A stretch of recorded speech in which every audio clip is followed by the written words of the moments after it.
Hello दोस्तों, आप सभी का स्वागत है एक बार फिर से मेरे यूट्यूब चैनल सर्विस पॉली में। और आज हम पढ़ने वाले हैं applied chemistry first lesson number 7 संक्षारण तथा इसका नियंत्रण। और इस चैप्टर का ये लेक्चर नंबर 2 है। लेक्चर नंबर 2 आज इसमें देखते हैं संक्षारण को रोकने की विभिन्न विधियों का वर्णन कीजिए। तो आज का ये भी क्वेश्चन बहुत ही इम्पोर्टेंट है, पेपर में पूछा जाता है कि संक्षारण को रोकने की विधियों का वर्णन कीजिए।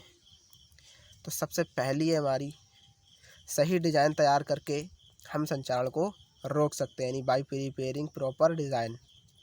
देखिए, मुख्य डिज़ाइन सिद्धांत निम्नलिखित हैं।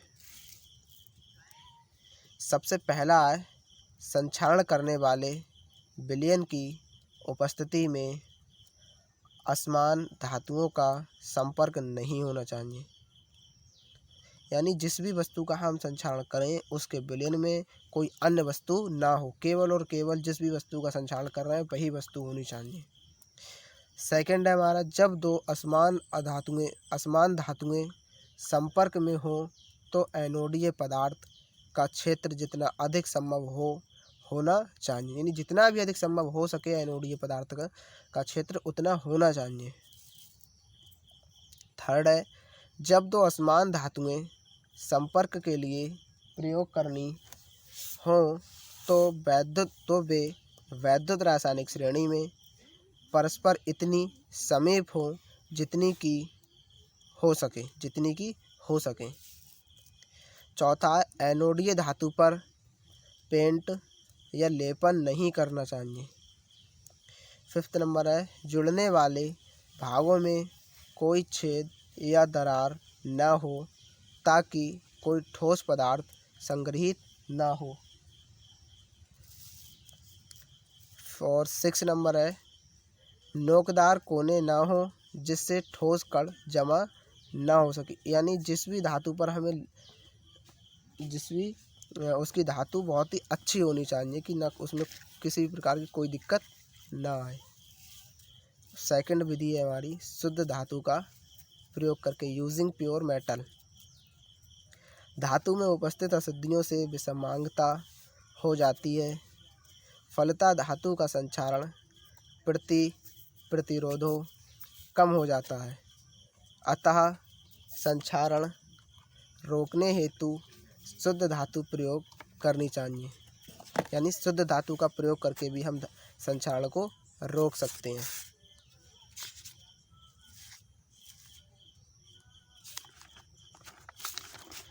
अगला हमारा तीसरी विधि है, जय श्री राम। संक्षारण पर्यावरण को सुधार करके। पर्यावरण की संक्षारण प्रकृति को कम करने के लिए हानिकारक अवयवों को पृथक करते हैं या संक्षारण अवयवों के प्रभाव को उदासीन करने के लिए कुछ विशिष्ट पदार्थ मिलाते हैं। ये हो गई हमारी संक्षारण। पर्यावरण को सुधार करके भी हम संक्षारण रोक सकते हैं। अब इसमें भी कई प्रकार हैं, जैसे कि विवायुकरण, यानी वायुकरण के द्वारा भी संक्षारण रोका जा सकता है। जल में घुली हुई ऑक्सीजन को तापक्रम नियंत्रित करके तथा यांत्रिक हिलाव द्वारा पृथक कर देते हैं। इस प्रकार जल में से CO2 गैस भी कम हो जाती है। ये हुआ हमारे विवायुकरण। अगला है निष्क्रियण, यानी डीएक्टिवेशन। जलीय विलयन में रासायनिक पदार्थ मिलाकर ऑक्सीजन को निष्क्रिय किया जा सकता है। जैसे एग्जाम्पल देखते हैं इसका, सोडियम सल्फाइड Na2SO3 तथा हाइड्रोजन हाइड्रेट NH2 और H2O ऑक्सीजन के साथ क्रिया कर इसे निष्क्रिय कर देता है। जैसे देखिए रिएक्शन है इसकी यदि सोडियम सल्फाइड के हमने 2 अणु लिए हैं इसमें और ऑक्सीजन के साथ इसकी रिएक्शन की है तो सोडियम सल्फेट प्राप्त होता है हमको। चौथी विधि है विद्युत लेपन, इलेक्ट्रोप्लेटिंग। किसी धातु पर विद्युत द्वारा एक अन्य धातु के चढ़ाने के प्रक्रम को विद्युत लेपन कहते हैं। विद्युत लेपन करने के निम्न दो मुख्य उद्देश्य होते हैं। यदि कोई भी धातु जैसे पर्यावरण में रखी है और उस पर हम किसी लेप कर दें, यानी उस पर कोई भी कलर कर दें, तो उससे भी हमारा क्षरण उसका नहीं होता। तो देखते हैं अब हम हमारी 5वीं विधि है पेंट के द्वारा बचाव। धातु की सतह पर पेंट करके उसे संक्षारण से बचाया जा सकता है। यदि पेंट के कारण धातु का वायु तथा जल से संपर्क नहीं हो पाता है, लाल पेंट का उपयोग लोहे की संक्षारण से बचाने में करते हैं। यानी लाल पेंट का उपयोग भी हम लोहे को संक्षारण से बचाने में करते हैं। ये हुई हमारी की संक्षारण से धातु को बचाने की विधियाँ। अब है हमारा लोहे पर जंग लगना, यानी रस्टिंग ऑफ आयरन, लोहे पर जंग लगना।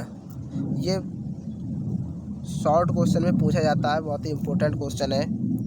आयरन यानी लोहा, Fe जैसे सिंबल है इसका, Fe का ऑक्सीजन तथा नमी की उपस्थिति में संक्षारण होना जंग लगना कहलाता है।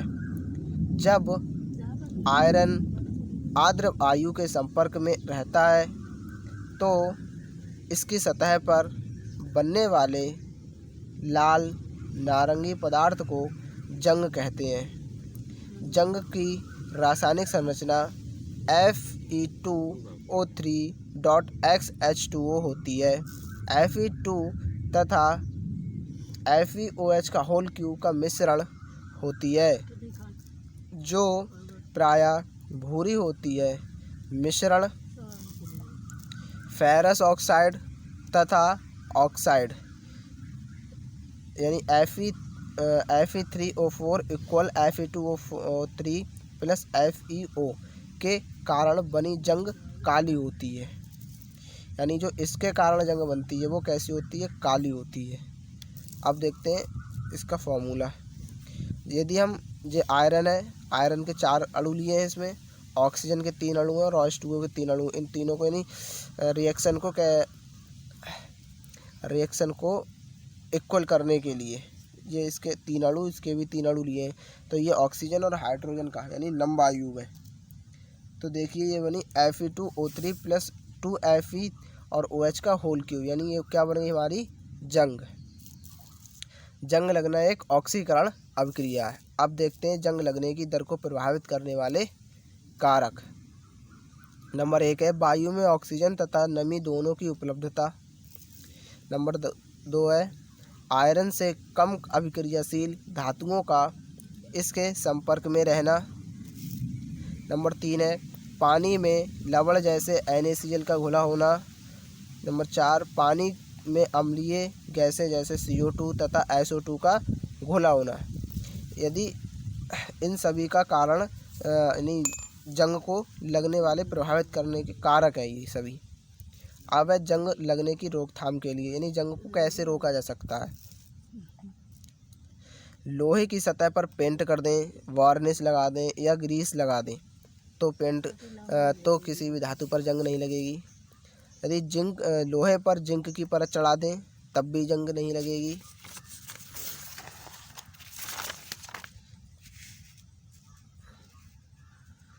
और तीसरा है हमारा लोहे पर टिन, निकिल तथा क्रोमियम आदि की परत चढ़ा दें तब भी जंग नहीं लगेगी।